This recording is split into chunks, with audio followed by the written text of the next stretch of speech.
Hello students, welcome back to concept Nagar NCERT. तो आज हम शुरू करने वाले हैं सेल यानी कि कोशिका, जिसमें हम टॉप 20 मोस्ट इंपॉर्टेंट क्वेश्चन करने वाले हैं, वो भी सिर्फ 10 मिनट में, और जो कि बहुत ज़्यादा इंपॉर्टेंट होने वाले हैं। किसके लिए? रेलवे एएलपी यानी कि लोको पायलट और रेलवे ग्रुप डी और टेक्नीशियन के लिए। लेकिन ये रेलवे के लिए मोस्ट इंपॉर्टेंट इसलिए है क्योंकि मैंने इसमें जितने भी क्वेश्चन लिए हैं वो रेलवे में 10-15 बार तक पूछे जा चुके हैं, है ना। तो ऐसा कोई भी क्वेश्चन नहीं है जो कई बार रिपीट नहीं हुआ है। तो चलिए वीडियो को शुरू करते हैं। तो देखिए, पहला क्वेश्चन हमारा, कोशिका की खोज किसने की थी। मैं यहाँ पे आपको क्या करता हूँ, टाइम दे देता हूँ। इसमें 15 सेकंड के अंदर आपको क्या करना होगा, आंसर देना होगा, जरूरी है जो कि ठीक है। तो कोशिका की खोज किसने की थी, तो आपका टाइम शुरू होता है। देखो, मैं सीधे बात करता हूँ, जैसे रॉबर्ट ब्राउन ने कोशिका की खोज नहीं की थी, बल्कि इन्होंने क्या किया था, केंद्रक की खोज की थी रॉबर्ट ब्राउन ने। ठीक है, केंद्रक की खोज की थी रॉबर्ट ब्राउन ने। एम स्लीडन और टी स्वान ने क्या किया था, एम स्लीडन और टी स्वान ने कोशिका सिद्धांत दिया था। और कोशिका की खोज किसने की थी, रॉबर्ट हुक ने 1665 के अंदर कोशिका की खोज की थी। ध्यान रखना है, ये क्वेश्चन कई बार एग्जाम में पूछा जा चुका है ना। शुरुआत में हम लोग करीबन 10 क्वेश्चन इजी करेंगे, उसके बाद 10 question moderate to high level के करेंगे, है ना। कि मैं क्या कर रहा हूँ, 40 क्वेश्चंस की 2 वीडियो बनाऊंगा 2020 की, ठीक है। तो इसमें थोड़े इजी लेवल के क्वेश्चन होंगे और अगली वाली वीडियो में थोड़े टफ क्वेश्चंस होंगे। ध्यान रखना हमारी बात, ठीक है। तो सारे के सारे इंपॉर्टेंट क्वेश्चन जो प्रीवियस ईयर हैं, 10-10 बार 20-20 बार पूछे जाते हैं, हर बार पूछे जाते हैं। इस साल भी पूछे गए 2025 में, ध्यान रखना। और ये वीडियो 2026 के लिए मोस्ट इंपॉर्टेंट होने वाली है। तो इसका आंसर क्या हो गया हमारा, डी, ठीक है। तो अगला क्या है हमारा, रॉबर्ट हुक ने कोशिका को किसमें देखा, तो प्याज की झिल्ली नहीं, पत्तियों में, ठीक है, पत्तियों में नहीं, जड़ में नहीं।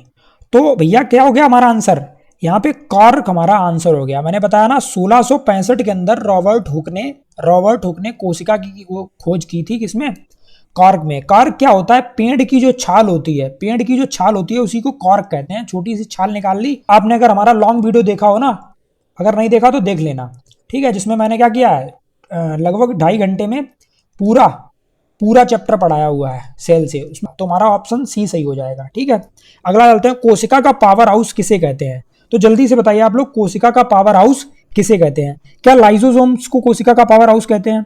तो भैया लाइसोसोम्स को कोशिका का पावर हाउस नहीं कहते हैं। लाइसोसोम का काम का क्या होता है, इसे आत्मघाती थैली कहते हैं। इसमें क्या होते हैं, पाचक एंजाइम्स होते हैं। क्या राइजोसोम? नहीं, तो इसमें तो प्रोटीन बनता है। नाभिक नहीं, माइटोकॉन्ड्रिया हमारा सही आंसर हो जाएगा। तो देखिए यहाँ पे ऑप्शन सी हमारा सही हो गया। नेक्स्ट क्वेश्चन पे चलते हैं। नेक्स्ट क्वेश्चन का टाइम शुरू होता है आपका, सबसे छोटी कोशिका कौन सी है। अब देखो, ये क्वेश्चन ऐसे ही पूछा गया था तो मैंने यहीं पे डाल दिया। देखो, वैसे सबसे छोटी कोशिका जो है ना, ब्रह्मांड की सबसे छोटी कोशिका, अगर सबसे छोटी कोशिका की बात करूं तो प्लाज्मा होता है, माइकोप्लाज्मा, ठीक है। लेकिन इसमें माइकोप्लाज्मा ऑप्शन में नहीं है। तो वास्तव में ये क्वेश्चन ऐसा होना चाहिए कि सबसे छोटी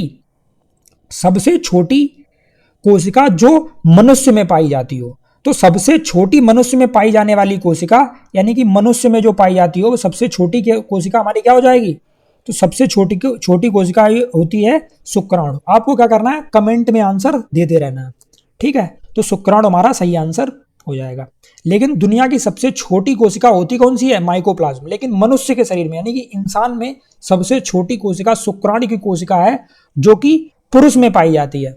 सबसे लंबी कोशिका कौन सी है, सबसे लंबी कोशिका, ठीक है। सबसे लंबी कोशिका की बात करें अगर हम, तो सबसे लंबी कोशिका कौन सी होती है, तो आपको जल्दी से कमेंट में बताना है। देखो, WBC सबसे लंबी कोशिका नहीं होती है, ठीक है। अंडाणु सबसे बड़ी कोशिका है जो मानव शरीर में पाई जाती है, ठीक है। RBC भी नहीं होगा। हमारा आंसर क्या हो जाएगा, जल्दी से कमेंट करिए, तो आंसर हो जाएगा हमारा तंत्रिका कोशिका सबसे लंबी कोशिका है। ध्यान रखना, तंत्रिका कोशिका जो है ना, इसकी लंबाई 1 मीटर से 1.5 मीटर तक हो सकती है। तंत्रिका कोशिका की लंबाई 1 मीटर से 1.5 मीटर तक हो सकती है। अच्छा, एक बात और बताएं इसके बारे में, तो इसकी प्रजनन क्षमता जो होती है, प्रजनन क्षमता बहुत कम होती है, इसकी, किसकी, तंत्रिका कोशिका की प्रजनन क्षमता बहुत कम होती है। यानी कि जो बचपन में हमें तंत्रिका कोशिकाएं मिली वही आज तक है। अगर एक आध डेड हो जाती है तो वहां पे तो प्रजनन हो जाता है, लेकिन बहुत ज्यादा प्रजनन इनका नहीं होता है, ठीक है। इसीलिए जहां पे तंत्रिका कोशिकाएं नष्ट हो जाती है फिर वहां पे दोबारा डेवलप नहीं होती हैं, ठीक है। अगला क्वेश्चन है मेरा, कोशिका का प्रोटीन, कोशिका का प्रोटीन कारखाना किसे कहा जाता है? यानी कि प्रोटीन कारखाना मतलब जहां पे प्रोटीन बनता है। अभी मैंने शायद आपको बताया था कि कोशिका का प्रोटीन कहां बनता है। देखो, गोल्गी बॉडी हमारा आंसर नहीं है। माइटोकॉन्ड्रिया को तो कोशिका की का ऊर्जा गृह कहते हैं, ठीक। लाइसोसोम्स को कोशिका की आत्मघाती थैली कहते हैं। तो हमारा आंसर क्या हो जाएगा? राइबोसोम्स। राइबोसोम्स कहाँ पे पाए जाते हैं? तो वैसे तो राइबोसोम्स अधिकतर एंडोप्लाज्मिक रेटिकुलम के ऊपर पाए जाते हैं, यानी कि अंतर्द्रवी जालिका के ऊपर, है ना, जो कि खुरदुरी होती है। अगला क्वेश्चन है हमारा, राइबोसोम्स इसका आंसर सही हो जाएगा। अगला क्वेश्चन है हमारा, पादप कोशिकाओं में लेकिन पशु कोशिकाओं में नहीं पाया जाने वाला कोशिकांग, यानी कि ऐसा कौन सा कोशिकांग है जो प्लांट सेल में तो पाया जाता है, लेकिन एनिमल सेल में नहीं पाया जाता। ऐसा कौन सा कोशिकांग है? तो ऑप्शन देखते हैं हम, ठीक है। ऑप्शन क्या है हमारे, टाइम तो हो गया होगा वैसे 15 सेकंड, मैंने टाइम चलाना भूल गया था। माइटोकॉन्ड्रिया देखो ऊर्जा ग्रह कहलाता है। इसमें देखो ये तो दोनों में पाया जाता है, क्योंकि ऊर्जा की तो सभी को आवश्यकता है ना। नाविक भी दोनों में पाया जाता है, चाहे प्लांट सेल हो चाहे एनिमल सेल हो। और राइबोसोम्स भी सभी में पाए जाते हैं। प्रोटीन तो सभी को चाहिए, क्योंकि राइबोसोम्स प्रोटीन का निर्माण करते हैं। लेकिन क्लोरोप्लास्ट जो होता है वो एनिमल सेल यानी कि जंतु कोशिका में नहीं पाया जाता। क्यों? क्योंकि क्लोरोप्लास्ट का काम होता है प्रकाश संश्लेषण करना, यानी कि प्रकाश से ऊर्जा का निर्माण करना, ठीक है। प्रकाश से भोजन बनाना, एक तरीके से फोटोसिंथेसिस करते हैं क्लोरोप्लास्ट की मदद से। तो पेड़ पौधे ही फोटोसिंथेसिस करते हैं, जंतु फोटोसिंथेसिस नहीं करते हैं। अगले क्वेश्चन पे चलते हैं हम लोग। अगला क्वेश्चन हमारा, पादप कोशिकाओं में लेकिन पशु कोशिकाओं में नहीं पाया जाने वाला कोशिकांग, यानी कि ऐसा कौन सा कोशिकांग है जो पादप कोशिकाओं में तो पाया जाता है लेकिन पशु कोशिकाओं में नहीं पाया जाता है? देखो, माइटोकॉन्ड्रिया मैंने बताया दोनों में पाया जाएगा, यानी कि पादप में होना चाहिए, ठीक है। और राइबोसोम्स भी दोनों में पाए जाएंगे, यहाँ पे रिपीट हो गया, ठीक है। तो पादप कोशिकाओं में लेकिन पशु कोशिकाओं, पादप कोशिकाओं में पाया जाता है क्लोरोप्लास्ट, लेकिन पशु में ना पाया जाता हो, पशु में तो क्लोरोप्लास्ट हो जाएगा हमारा आंसर, ठीक है। ये क्वेश्चन यहाँ पे क्या हो गया? रिपीट हो गया। निम्नलिखित में कौन सा कोशिकांग केवल पशु कोशिका में पाया जाता है? ऐसा कोशिकांग चाहिए जो केवल पशु कोशिका में पाया जाता हो। देखो, क्लोरोप्लास्ट क्या होता है? ये पादप कोशिका में पाया जाता, तो कोशिका भित्ति पादप में पाई जाती है, केवल पशु में चाहिए। तो लाइसोसोम्स जो होते हैं ना, लाइसोसोम्स वो सिर्फ जंतु में पाए जाते हैं, जंतु में। लाइसोसोम्स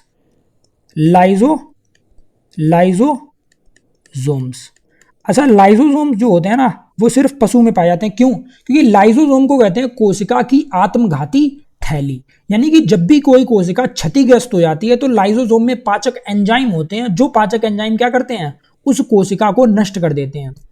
यानी कि जो जंतु होते हैं उनमें मृत कोशिकाएं नहीं पाई जाती हैं। अगर कोई कोशिका मर जाती है तो लाइसोसोम क्या करते हैं? उसे पचा देते हैं। लेकिन उसमें पादपों में ऐसा नहीं होता, यानी कि पेड़ पौधे हैं उनमें ऐसा नहीं होता। पेड़ पौधों में अगर कोशिका मर गई तो मरी हुई कोशिका उस पेड़ से लगी रहती है। जैसे पेड़ की जो छाल होती है ना, छाल, इसमें बाहर की ओर जितनी कोशिकाएं होती हैं वो सब मृत कोशिकाएं होती हैं। अगर उसमें लाइसोसोम्स पाए जाते तो वो छाल क्या होती? नष्ट हो जाती, लाइसोसोम्स नष्ट कर देते। जैसे हमारे ऊपर कोई परत पाई जाती है क्या? मरी हुई कोशिकाओं की नहीं पाई जाती है ना। बाकी सारी चीजें सिर्फ पादप में पाई जाती। देखो, क्लोरोप्लास्ट पादप में पाया जाता है, कोशिका भित्ति पादप में, वैक्यूल यानी कि रसधानी, रिक्तिकाएं किसमें पाई जाती हैं? रसधानियां, रिक्तिकाएं, ये सब किसमें पाई जाती हैं? पादप कोशिकाओं में पाई जाती हैं, ठीक है। लेकिन लाइसोसोम्स जो होते हैं वो हमें सिर्फ जंतु कोशिका में मिलते हैं, पशु कोशिका में मिलते हैं। अगला क्वेश्चन है हमारा, कोशिका भित्ति किससे बनी होती है? फटाक से बताओ। देखो, प्रोटीन हमारा आंसर नहीं होगा, ठीक है। वसा नहीं होगा, ग्लाइकोजन नहीं होगा, तो हमारा सही आंसर क्या हो जाएगा? सेलुलोज। कोशिका भित्ति सेलुलोज से बनी होती है। सेलुलोज एक दृढ़ पदार्थ है ना, सेलुलोज एक दृढ़ पदार्थ है ना, जो कि कोशिका भित्ति इससे बनी होती है। ये क्या करता है? कोशिका भित्ति का काम क्या है? जिस पौधे के ऊपर, पौधों में कोशिका भित्ति पाई जाती है, पादपों में, तो पादपों को संरचनात्मक दृढ़ता प्रदान करता है, यानी मजबूती प्रदान करती है कौन? कोशिका भित्ति। और कोशिका भित्ति किससे बनी होती है? सेलुलोज की बनी होती है। नेक्स्ट क्वेश्चन होगा हमारा, कोशिका के केंद्रक की खोज किसने की? कोशिका के केंद्रक की खोज किसने की? तो ध्यान करो, कोशिका के केंद्रक की खोज किसने की? स्लाइडन नहीं होगा हमारा स्लाइडन आंसर। स्लाइडन ने तो क्या किया था? स्लाइडन ने तो भैया कोशिका सिद्धांत दिया था। विर्चो नहीं होगा, विर्चो ने कोशिका सिद्धांत को आगे बढ़ाया था। स्लाइडन और स्वान ने कोशिका सिद्धांत दिया था। तो हमारा सही आंसर क्या होगा? Robert brown. रॉबर्ट ब्राउन ने 1831 के अंदर केंद्रक की खोज की थी, यानी कि न्यूक्लियस की खोज की थी। तो अगला क्वेश्चन हमारा, कोशिका सिद्धांत का प्रतिपादन किसने किया, यानी कि कोशिका सिद्धांत किसने दिया? अच्छा, ये तो मैं कई बार अभी बताते आ रहा हूं हर क्वेश्चन में, है ना। देखो, हुक और ब्राउन नहीं, हुक ने क्या किया था? कोशिका की खोज की, ब्राउन ने केंद्रक की खोज की, है ना। यहाँ पे स्वान और बिरचो फिर गड़बड़ हो जाएगा, ये बिरचो ने डेवलप किया बाद में, ठीक है, और इन्होंने तो दिया था पहले, लेकिन इसमें एक ही है, तो ये हमारा सही नहीं होगा आंसर उतना। ब्राउन और पुरकंजे नहीं, पुरकंजे ने तो जीव द्रव्य की खोज की थी। तो हमारा सही आंसर हो जाएगा क्या? स्लाइडन और स्वान, ठीक है। स्लाइडन और स्वान, स्लाइडन और स्वान ने क्या किया था? कोशिका सिद्धांत को 1838 और 1839 के अंदर स्लाइडन और स्वान ने कोशिका सिद्धांत दिया था। सभी कोशिकाएं पूर्ववर्ती कोशिकाओं से बनी होती हैं, ये बात किसने कही थी? ओमनी सेलुला ई सेलुला, ध्यान है ना आपको, ओमनी सेलुला ई सेलुला। यह कथन किसका है? किसने कहा था कि हर कोशिका अपनी पूर्ववर्ती कोशिका से बनी है? तो हमारा आंसर हो जाएगा भैया विर्चो ने, यानी कि रुडोल्फ विर्चो ने कहा कि प्रत्येक कोशिका अपनी पुरानी कोशिका से ही, पहले की कोशिका से ही बनी है। इसी को कोशिका सिद्धांत को आगे बढ़ाना कहते हैं, विर्चो ने कोशिका सिद्धांत को आगे बढ़ाया था। नेक्स्ट क्वेश्चन हमारा हो जाएगा, निम्नलिखित में से कौन सा कथन माइटोकॉन्ड्रिया के बारे में गलत है? कौन सा कथन गलत ढूंढना है हमें, है ना। यह धोरी झिल्ली वाला होता है, ये तो सही कथन है, सही थोड़ी ना ढूंढना, हमें गलत ढूंढना है। इसमें अपना डीएनए होता है भाई, होता है, सही बात है। यह केवल पादप कोशिकाओं में पाया जाता है, ये बात अच्छा। इसमें एटीपी का निर्माण होता है, ये भी बात सही है। कोशिका जो माइटोकॉन्ड्रिया होती है, ऊर्जा को एटीपी के रूप में, एडिनोसिन ट्राइफॉस्फेट के रूप में बनाती है। तो भैया इसमें केवल पादप कोशिकाओं में पाया जाता है, ये बात हमारी गलत हो गई, और हमें ढूंढनी क्या है? गलत बात ही ढूंढनी है। तो आंसर हमारा क्या हो जाएगा? सी आंसर हमारा सही हो जाएगा। तो आगे क्वेश्चन क्या है? तो अगला क्वेश्चन है, कोशिका विभाजन जो वृद्धि व मरम्मत में सहायक है। देखो, कोशिका का विभाजन दो तरीके का होता है, मैंने आपको बताया था ना, समसूत्री विभाजन और अर्धसूत्री विभाजन, ठीक है। तो अर्धसूत्री विभाजन में क्या होता था? सूत्री विभाजन में प्रजनन वगैरह होता था, है ना। और जो कोशिकाएं मरम्मत के लिए, कोशिकाओं की मरम्मत के लिए और वृद्धि के लिए, कोई जीव छोटा है बड़ा होता है तो उससे होता है समसूत्री विभाजन से, है ना। समसूत्री विभाजन इसका हमारा सही आंसर हो जाएगा। अगला क्या है? पराशरण की क्रिया के लिए आवश्यक है, यानी कि पराशरण की क्रिया के लिए क्या आवश्यक है? अच्छा, पराशरण होता क्या है? पराशरण एक प्रकार का मिश्रण है, जिसमें होता क्या था? जिसमें जल कोशिका झिल्ली द्वारा यानी कि वर्णात्मक पारगम्य झिल्ली द्वारा कोशिका के अंदर प्रवेश करता था या बाहर आता था, ठीक है। तो इसमें क्या आवश्यक है? पूर्ण पारगम्य झिल्ली, अर्ध पारगम्य झिल्ली। हाँ, मैंने क्या बोला? कोशिका अर्ध पारगम्य झिल्ली के द्वारा जब जल का आदान प्रदान होता है तो उसे क्या कहते हैं? पराशरण कहते हैं। तो हमारा आंसर भी सही हो जाएगा, अर्ध पारगम्य झिल्ली, है ना। देखो, मैं यहाँ पे पढ़ा नहीं रहा हूँ, एमसीक्यूज करा रहा हूँ, थोड़ा जितना मुझसे बन रहा है उतना मैं पढ़ा रहा हूँ 10 मिनट में, है ना। अगर आपको डीप में पढ़ना है ना, तो हमारी लॉन्ग वीडियो को देखिए। लॉन्ग वीडियो में इतना डीप में पढ़ा ना, यूट्यूब पे इतनी लेंदी, यानी कि इतनी मस्त और इतनी बड़ी वीडियो अच्छे से एनसीईआरटी की है ही नहीं अभी तक, है ना, इतने डीप में पढ़ाते हुए, ठीक है। निम्न में कौन सा कोशिकांग प्रोटीन संश्लेषण और परिवहन दोनों से संबंधित है? यानी कि परिवहन का काम कौन करता है और प्रोटीन का निर्माण कौन करता है? तो देखो, लाइसोसोम्स नहीं, आत्मघाती थैली होती है, इसमें पाचक एंजाइम होते हैं। माइटोकॉन्ड्रिया नहीं, ये तो ऊर्जा बनाती है। रसधानियों का काम क्या होता है? भोजन को स्टोर करना। ये पादप कोशिकाओं में बड़ी बड़ी पाई जाती हैं, है ना। और भी कई सारे काम होते हैं रसधानियों का, है ना। अच्छा,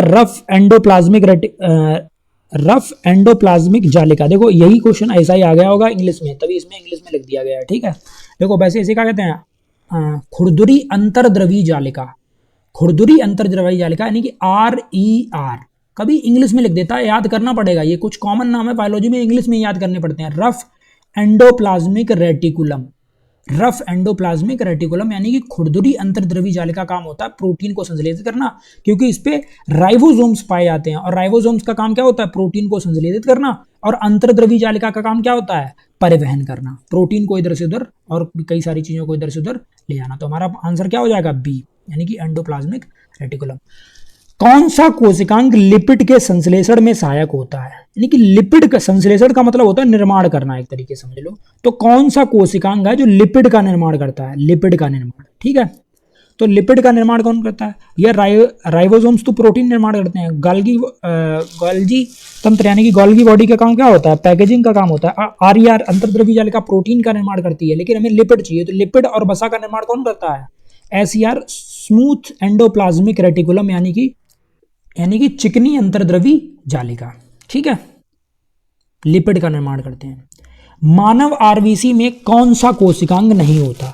मानव आरबीसी में कौन सा कोशिकांग नहीं होता? देखो मैंने तुमको बताया था उस वीडियो में, जब तुम देखो मैंने बताया आरबीसी के अंदर न्यूक्लियस नहीं पाया जाता, यानी कि केंद्रक नहीं पाया जाता।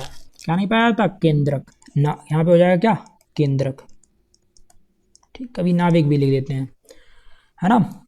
आरबीसी में कौन सा कोशिकांग नहीं पाया जाता? अच्छा, इसमें साथ में क्या नहीं पाया जाता है? माइटोकॉन्ड्रिया भी नहीं पाया जाता किसमें? आरबीसी में, और राइबोसोम्स भी नहीं पाए जाते। तो तीनों चीजें नहीं पाई जाती, तो इसमें आंसर हमारा क्या हो जाएगा? उपरोक्त सभी, ठीक है। तो कभी अकेला ऑप्शन दे जाता केंद्रक, और कभी तीनों देगा तो तीनों। माइटोकॉन्ड्रिया भी नहीं पाया जाता है और राइबोसोम्स भी नहीं पाए जाते हैं, ठीक है। अगले क्या? लाइसोसोम्स को क्या कहते हैं? तो मैं अभी बताते आ रहा हूँ कि लाइसोसोम क्या है? कोशिका की आत्मघाती थैली, यानी कि सुसाइड बैग, सुसाइड बैग। तो हमारा वीडियो यहाँ से एंड होता है। अगला वीडियो आपको मिल जाएगा 2 दिन में, और ये 20 क्वेश्चन हो गए हमारे, है ना। 20 क्या, एक तो रिपीट कर गया, तो 19 क्वेश्चन, और करीबन 18-19 क्वेश्चन हम लोग और करेंगे। लगभग 35 से 40 क्वेश्चन में हम लोग क्या करेंगे? सेल चैप्टर को कंप्लीट कर लेंगे, और गारंटी है कि 2026 में जितने भी एग्जाम होने वाले हैं उन सब में यहीं से क्वेश्चन आएंगे, ये बात ध्यान रखना है, ठीक है। तो थैंक्स फॉर वॉचिंग।